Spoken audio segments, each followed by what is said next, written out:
Welcome back, beautiful and amazing human beings, to the We Are Change news show, where we're going to give you a general analysis of all the crazy, ridiculous propaganda happening right now, with an emphasis on the government's war on 3D printing, Trump's two-step foreign policy with a specific targeting of Iran, and how that situation is not really playing out too well for everyone. Now, before we start, just know that this video is sponsored with preparewithwearechange.com, where you can get your 2-week emergency food supply, so you can be ready for natural disasters, riots, civil wars, race wars, whatever you want them to be, with whatever next unpredictable emergency happens, or you could just go camping with it. They're pretty convenient for camping. You just put some water in there and you got a whole big meal there. So yeah, especially if you're hungry, check out preparewithwearechange.com, our actual sponsor. Okay, so moving forward, there has been a lot of discussion around 3D printing lately, specifically with a large debate going on right now with the ability of people being able to print out their own guns with 3D printers. A topic that has a lot of government and authority lovers up in arms and their panties in a bunch, including U.S. Senator Dick Blumenthal, who had this totally non-fear-mongering, rational presentation to the media with, of course, the latest Staples accessories to help him say that we're pretty much all gonna die in stadiums, theaters, airports, schools because of these 3D printed guns. He also added that, forget about the TSA guarding the plane that you board. Goodness gracious, what kind of world are we going to be living in where TSA can't protect us when they have such a great record of failing 95% of airport security tests that were conducted by Homeland Security, where Homeland Security brought in fake guns and bombs through the airport and the TSA failed to intercept them? What a horrible reality would that be because of these 3D printers. And of course, many states and local governments are preemptively trying to pass laws banning people from printing their own guns, and the legal battle has been a very fierce one ever since Cody Wilson of Defense Distributed, who is a self-described crypto-anarchist, a few years ago released and put out blueprints for people to be able to print out and make their own gun out of a 3D printer, saying that he thinks, quote, access to the firearm is a fundamental human dignity, and that it's a, quote, fundamental human right. And of course, shortly after, Barack Obama's Justice Department put out an order for Cody Wilson to stop publishing these blueprints, which of course Cody Wilson countersued, which the government lost that legal proceeding, even paid him $40,000 for his legal costs, and allowed him to continue his operation. And as soon as his website went live on August 1st, another federal judge quickly then granted a temporary restraining order against his website, demanding him to stop, and it was already too late, since thousands of blueprints for 9 different types of 3D printed guns had already been made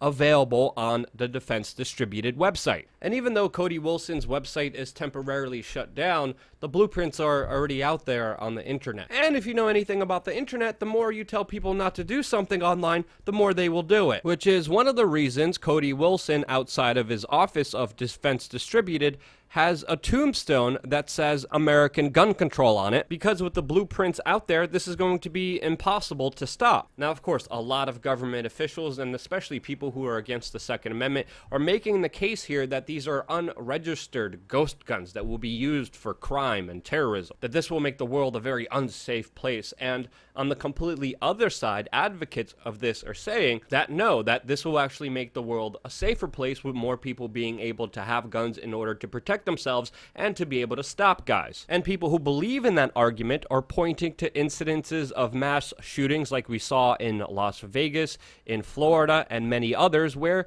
the police officers stood down during the mass shooting, and also on some occasions how government ultimately failed to prevent these attacks, failed to take certain threats seriously, failed to follow up and investigate individuals that were not only talking about committing mass shootings on social media, and failed to follow up on information that was given by family members, even friends of mass shooters, that they were going to commit a gun crime. And the majority of gun crimes are committed with people who illegally break the law and acquire a gun through unlawful ways, which is why many pro-gun advocates like the NRA argue that new gun policies won't stop any of these mass shootings. And if you look at the estimates, nearly 1/3 of Americans own guns, with an estimated 270 million to 310 million guns in the United States, which is close to one firearm for every man, woman, and child in this country. And that's why the argument is being made that if a criminal wants a gun in the United States, he will get a gun no matter what the law says. And with certain government officials not having the best record recently in listening to warnings of mass shootings about to happen or preventing them, it makes many people believe that the government is mainly out there to generate revenue from the public through certain rules and laws and regulations that are ineffective and ultimately don't really help anyone. Like the plastic straw bans that are happening all over this country that would have never happened if the government never banned hemp. And of course, these actions by the state are only pushing people away from them. And with this particular debate about 3D printing guns heating up, these same people are saying that the government is just trying to ban knowledge, a computer code that many people believe to be speech and protected by the First Amendment. And with all of these arguments out there, and curiously, where do you guys stand on this particular debate? Should people be able to 3D print their own guns? And can government even be effective at, quote, stopping this with the idea already being online? Very curious to what you guys have to say, and of course I will be answering comments the first hour that this video is out. Now, completely changing directions, I wanted to focus on geopolitical foreign policy news, especially when it comes to Donald Trump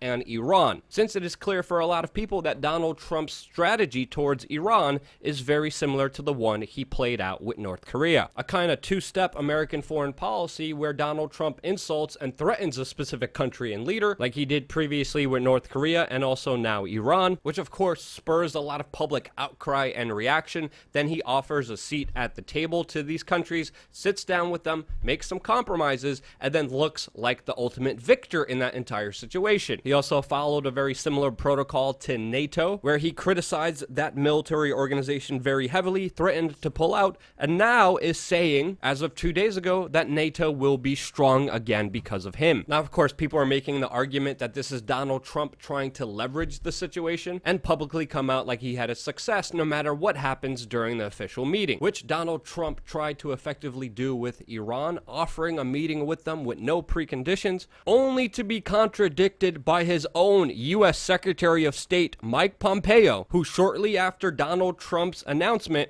set preconditions on Iran to actually meet with Donald Trump, which kind of spurs the question, who's really in charge here? Donald Trump has also surrounded himself with bloodthirsty warhawks like John Bolton, who have been dreaming about a war with Iran ever since the early 2000s, who now is bringing in a nuclear superhawk into the White House that I believe will ultimately compromise any possibility of peace with Iran, no matter what strategy Donald Trump has, which is being compromised by the very people he surrounded himself with. Now, Iran has very serious economic sanctions levied against them by the United States, with them even looking into cryptocurrencies in order to survive economically. And the situation is not only deteriorating economically for Iran, but also with the prospects of military action, as Iran now is preparing a massive military exercise to, quote, demonstrate the ability to block the Persian Gulf, which Israel threatened a direct military response to if Iranian-backed Houthi rebels inside of Yemen actually tried to do. And as of a few moments ago, Saudi Arabia already beat them to the punch, of course with the United States striking Yemen's fishing ports, killing 26 people. All, of course, done with the assistance of the United States, which, because of the Saudi-led attack, is creating the worst humanitarian crisis in the world right now, where even the United Nations is saying 22 million people in Yemen right now need humanitarian aid. And the military-industrial complex definitely looks like it's in charge here, and they're just progressing moving forward, even pushing for the Space Force program funding without congressional approval. And with Donald Trump being compromised with the very people he surrounded himself with, most likely, well, actually, of course, that same strategy with North Korea will definitely not work with Iran, and the prospects of peace are definitely going down by the day. But don't worry, the US establishment mainstream media will keep you away from all these unsettling facts, but they'll give you a lot of asinine celebrity worship and promotion, like we have seen with their obsession with the Kardashians, which it just came out a few hours ago that a scientific study proved that watching Keeping Up with the Kardashians may make viewers cold-hearted towards poor people.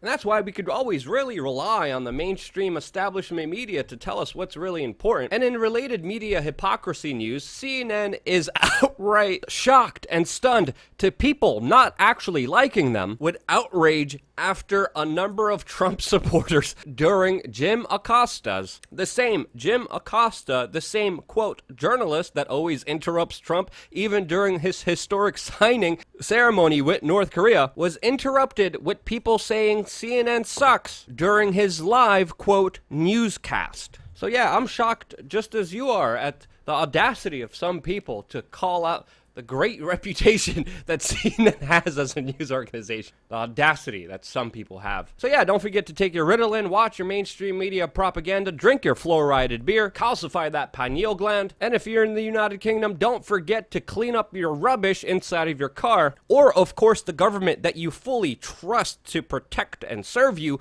will come around and give you a 300-pound fine. So yeah, if you enjoyed this video, share it with your friends and family members, and most importantly, I love you guys! Thank you again so much for watching. Stay tuned for a lot more. Oh yeah, prepare with WeAreChange.com or we're all gonna die.